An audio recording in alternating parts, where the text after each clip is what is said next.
Baik, kita akan mulai saja. Untuk yang pertama ini, saya masih melihat ada yang raise hand. Oh, ada raise hand langsung ini, Mas. Ada Pak Dik-Dik ya, di Bandung. Oh iya. Silakan Pak Dik-Dik, untuk hal yang mau disampaikan berkaitan dengan kajian hari ini seputar keabadian. Silakan Pak Dik-Dik. Assalamualaikum warahmatullahi wabarakatuh. Waalaikumsalam Wilujeng warahmatullahi siang, Buya. wabarakatuh.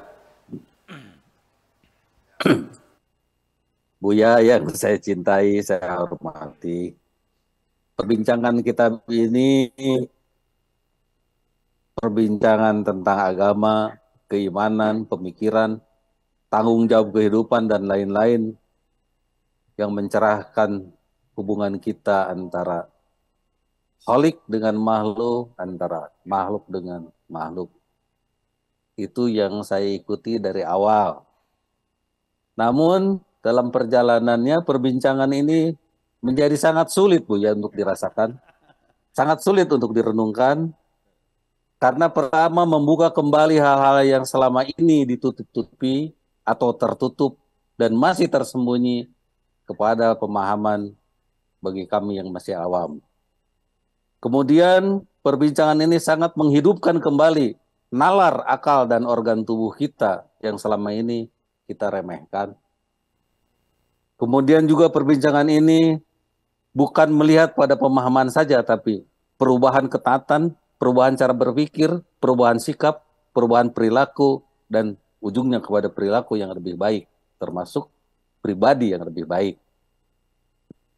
Izin bertanya, Buya, sampailah kepada pertanyaannya dari kebingungan saya ini, dan mudah-mudahan ditambahkan kebingungan saya agar saya makin mencintai terhadap kajian ini.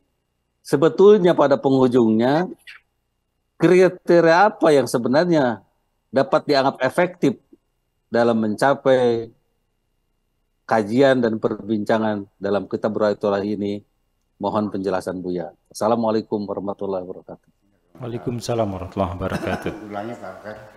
Ya, pada intinya adalah secara efektifnya ketika kita mengaji Ruhayatul ini, apa yang hendak kita akan capai, begitu Bu ya? Iya. Di penghujungnya begini, ketika pemahaman kita ini benar, ya, dan kita meyakini ini benar, ya, dengan tidak berkembang kepada menyalahkan orang lain. Ya.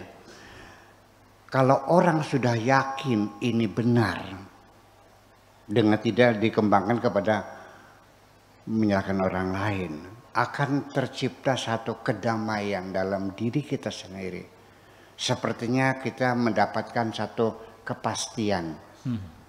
Seperti kita ketika menerima upah hanya berupa wages dan orang mendapatkan salary.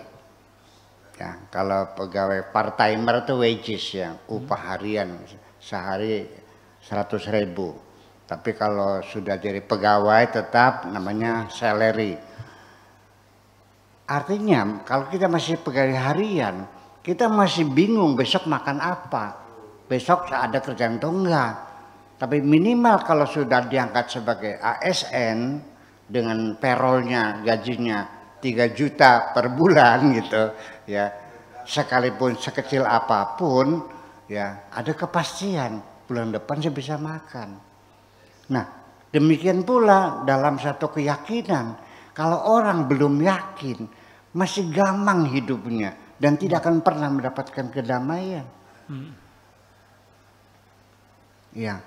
Nah, kapan kita itu mendapatkan kedamaian dan apa namanya? Nah, ketika jiwa kita mendapatkan kedamaian, itulah yang disebut dengan nafsul mutmainnah.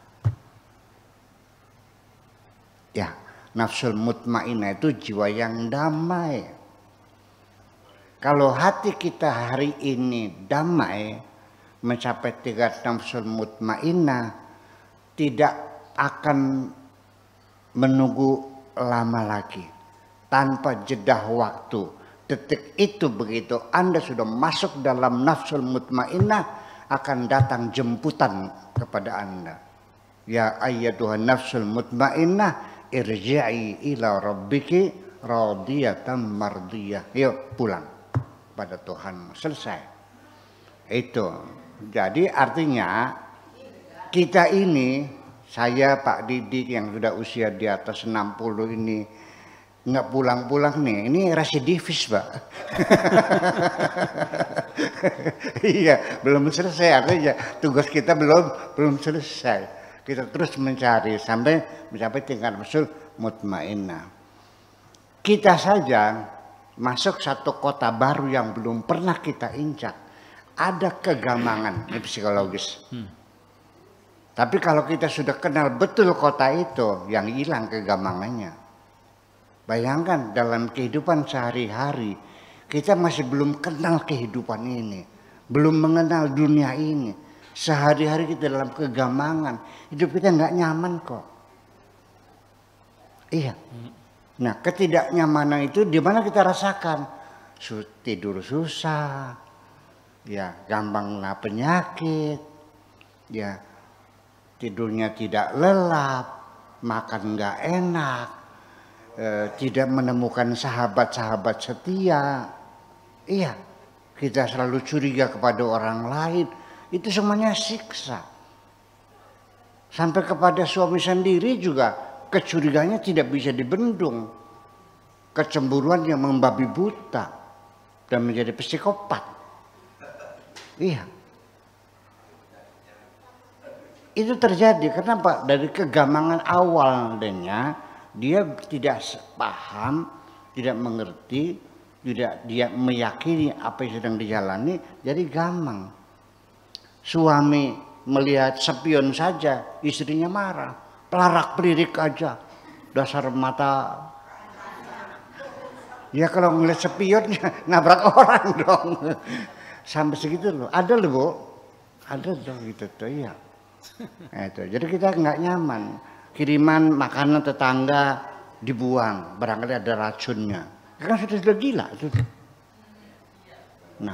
Nah itulah makanya ketika kita menghadapi cobaan Tuhan sekecil saja, katakan saja motornya hilang, berbulan-bulan kamu nafsunya, betul nggak?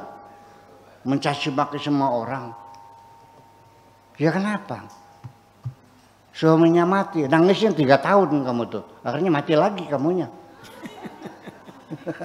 Ya itu, jadi artinya bahwa di penghujungnya kita terus belajar mengenal Tuhan itu supaya ada satu kepastian yang kita yakini. Oh jadi Tuhan yang kita yakini seperti ini. Makanya tetapi Pak Didik, ini tidak untuk semua orang karena Allah juga mencipta otak berbeda-beda. Jadi makanya kita tolerir, kita berikan toleransi kepada orang-orang yang IQ-nya di bawah 100, yang IQ-nya di bawah 100, IQ-nya maunya 90 lah.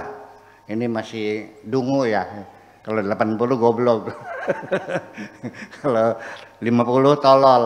Ya itu orang macam ini juga nggak bisa kita ajak berpikir seperti itu. Jadi percayanya secara taklid, pokoknya kata Buya Syakur Tuhan ada, yaudah saya percaya, nggak ada masalah. Ya kan begitu. Yang bisanya begitu gimana? Ya udah pokoknya ngandel, gitu semacam itu. Ya, jadi ya pada akhirnya bahwa apa yang kita peroleh setelah kita mengerti semuanya adalah satu kedamaian yang total, yaitu nafsul mutmainnah. Mudah-mudahan kita mencapai itu semuanya. Amin. Makasih pada diri kita. Iya, demikian Pak Dik-Dik beberapa yang sudah disampaikan Buya Syakur bahwa kita belajar ilmu khususnya Radullah ini adalah agar kita efektif pada endingnya tentang kepastian dan juga kedamaian pada diri kita.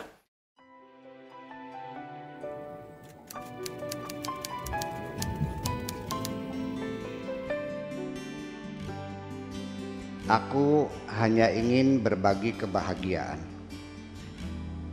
dan tidak menggurui siapapun. Terlalu sulit bagiku untuk menyalahkan siapapun. Akan tetapi apabila ada orang yang ingin mengisi raporku, tentu aku sangat gembira sekali. Dan kujamin aku tidak akan sakit hati sedikit.